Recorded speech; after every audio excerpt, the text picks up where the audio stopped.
大家好，歡迎大家收睇我哋嘅節目。睇片之前呢，麻煩大家俾個 like 支持下，多謝晒啊！大家好，今日我想同大家分享一個關於香港政治發展嘅重要事件，就係前立法會議員朱凱廸最近嘅情況。呢件事唔單止反映咗香港近幾年嘅政治變化，仲牽涉到好多民主派人士嘅命運同埋背後嘅一啲疑問。朱凱廸喺2026年1月15號清晨，終於結束咗佢長達超過4年嘅監禁生涯，重獲自由。呢一個日子對佢嚟講係一個新開始，對好多關注香港民主發展嘅人嚟講，都係一個值得深思嘅時刻。根據可靠報道，當日清晨大約5點鐘左右，兩部警方安排嘅7人車駛入咗赤柱監獄。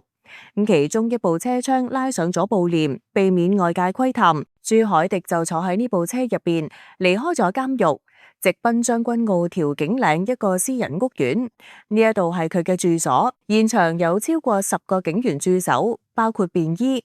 佢哋嚴格檢查咗記者嘅證件，甚至搜過背囊，阻礙咗拍攝。朱凱廸落車之後，由一名警員扶住膊頭，快速走入大廈，全程低調，冇同傳媒打招呼。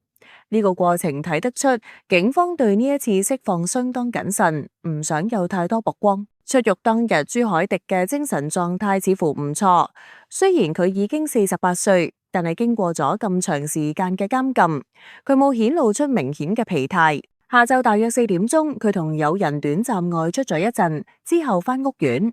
佢當時着住藍色短袖衫，披住外套，孭住背囊，手持住報紙，神情睇落相當精神，甚至臉露笑容。面對傳媒嘅追訪，佢婉拒咗回應，只話想先休息一陣，暫時冇任何聲明或者計劃公佈。呢個笑容對於好多支持者嚟講，都係一個鼓舞人心嘅信號，顯示佢適應重返社會嘅初步狀態唔錯。畢竟失去自由超過1779日，唔係一件容易適應嘅事。朱凱廸出獄之後，暫時冇公開活動，但據了解，佢可能會先照顧家人，同埋休息一陣，再考慮下一步。呢一個低調嘅態度，都反映咗佢對目前環境嘅謹慎。朱凱廸嘅刑期係4年5個月，即係53個月。呢一個判決係基於佢喺民主派初選案中嘅角色，法庭裁定佢係積極參與者，原量刑起點係7年，經認罪扣減1/3之後，再考慮佢對法律無知等因素，額外減咗3個月。雖然佢有過往公共服務記錄，但係由於有定罪記錄，法庭冇再減刑，最終判咗呢一個刑期。除咗呢一個主案，朱凱廸喺服刑期間仲涉及咗其他案件，加長咗刑期，其中包括2020年6·4集會案判咗監6個月，同埋煽惑7·1集會案加監2個月。另外，2019至2020年立法會會議期間違反特權法，涉喺逃犯條例法案委員會鬧雙包事件中阻擋建制派議員同埋搶咪，被判監14日，部分刑期同期執行，最終加監7日。其他控罪如立會潑臭水案同埋內務委員會擾亂案就被撤銷咗。總計落嚟，佢失去自由嘅日子長達1779日，由2021年被捕還押開始算起。喺求情階段，朱凱廸用書面陳詞表達咗真誠悔意。佢承認過往過分熱心推動普選，行為不負責任，冇充分考慮香港當時嘅政治發展同埋社會穩定。佢話自己對過往行為深感懊悔，全責承擔。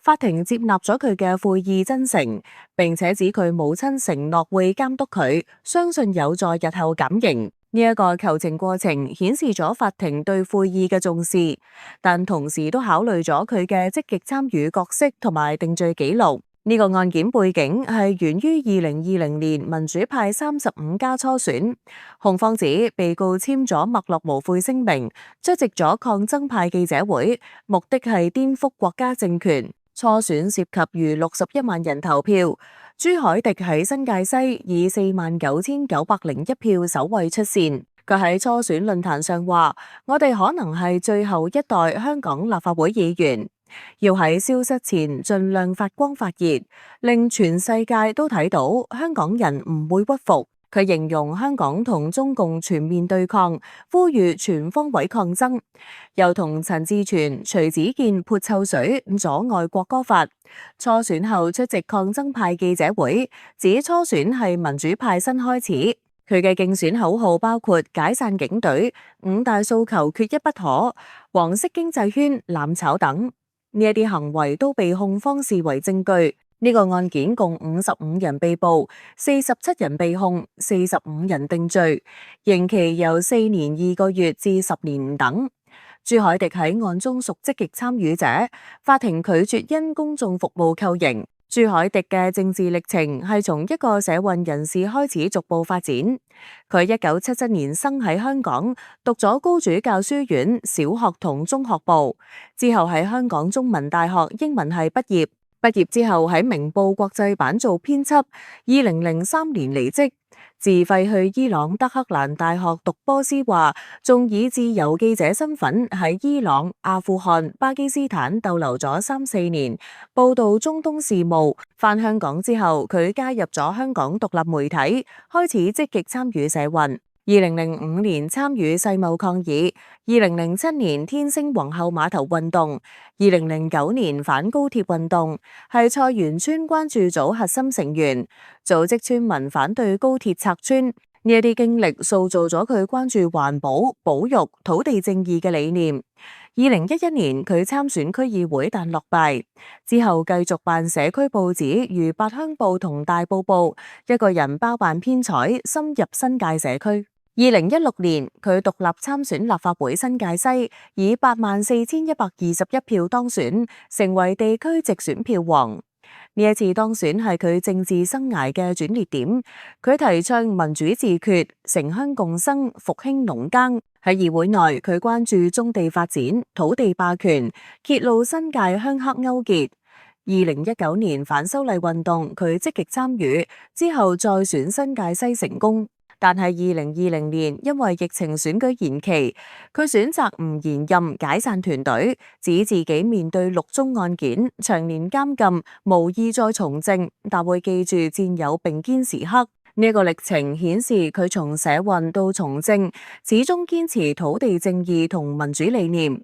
47人案嘅獲釋進度，截至2026年1月15號已有15人出獄，包括朱凱廸。呢一個係2026年首位出獄嘅被告。2025年已有14人先後獲釋，分成幾批。第一批4月出獄，有毛孟靜、譚文豪、郭家麒、范國威。第二批5月，包括岑子傑、李家達、譚海邦、黃伯宇。第三批7月，吳敏儀、馮達俊、劉澤峰。第四批袁嘉慧。第5批徐子健。第6批趙家賢獲減刑提早出獄。呢一啲獲釋者多數係刑期較短㗎，判監4年2個月至4年5個月。預計2026年尚有7人出獄，包括梁晃維、張可森、岑敖暉、楊岳橋、胡志偉、尹兆堅、伍健偉，視乎減刑情況。仍然有12人預計2030年或之後先至出獄。如戴耀廷判咗10年。黃之鋒、林卓廷因另案上訴未結，出獄日期或有變數。上訴庭2025年7月完成聆訊，預計2026年4月中頒判詞。呢個進度反映咗案件持續發展，部分被告逐步重返社會，但長期服刑者仍然面臨漫長日子。講到呢度，我哋唔能夠唔質疑呢一班民主派人士係唔係俾沈旭暉 set up。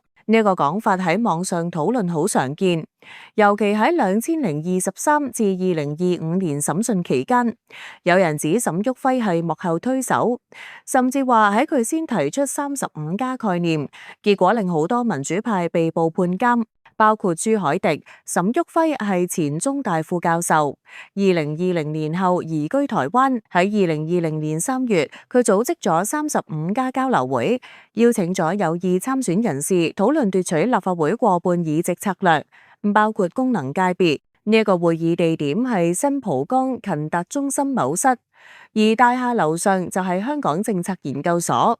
呢一個智庫同葉國華有密切關係。